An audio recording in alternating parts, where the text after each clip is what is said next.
Ni kuombe uchukue sekunde chache kusubscribe channel yako pendwa ili kupata ripoti zetu zote kila siku hapa hapa.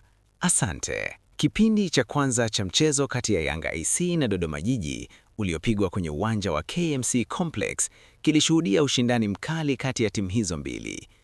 Yanga ilionekana kupata changamoto kubwa katika safu ya kiungo, hali iliyoathiri kwa kiasi kikubwa ujenzi wa mashambulizi yao.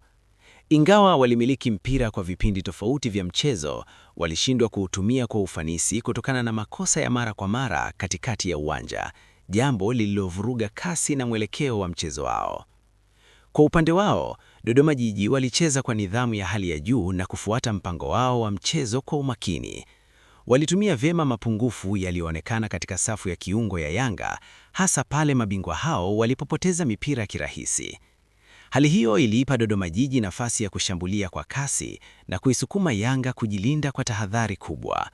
Ukosefu wa muunganiko mzuri wa pasi kati ya kiungo na safu ya ushambuliaji uliifanya Yanga ishindwe kufika mara kwa mara katika eneo hatari la wapinzani wao.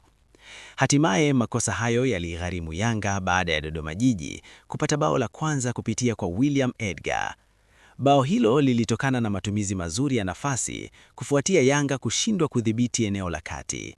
Edgar alionyesha umakini na utulivu mkubwa katika kumalizia nafasi hiyo na kuwapa Dodoma Jiji uongozi uliowaongezea morali na kujiamini.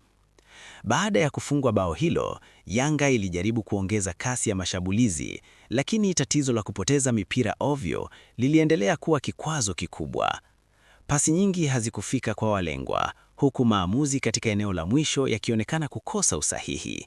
Hata hivyo, Yanga walifanikiwa kusawazisha kupitia penalti iliyofungwa na Depu. Kipindi cha kwanza kilimalizika kwa sare ya mabao 1-1, lakini kwa tathmini ya jumla, Yanga ilikuwa na kazi kubwa ya kufanya ili kuboresha kiwango chake. Changamoto katika safu ya kiungo, ukosefu wa muunganiko mzuri wa pasi na maamuzi yasiyo sahihi katika eneo la mwisho ni mambo yaliyohitaji marekebisho ya haraka. Dodoma Jiji kwa upande wao walionekana kuwa timu iliyojipanga vyema na iliyotumia makosa ya mpinzani kwa ufanisi. Kwa kuangalia mwenendo wa kipindi cha kwanza, ilikuwa wazi kuwa Yanga ilihitaji kuongeza umakini, kupunguza makosa yasiyo ya lazima na kuboresha mawasiliano kati ya kiungo na ushambuliaji ili kupata matokeo mazuri. Mchezo uliendelea kuwa wazi huku kila timu ikiwa na nafasi ya kubadili matokeo kulingana na marekebisho na nidhamu waliokuwa tayari kuonesha katika kipindi cha pili.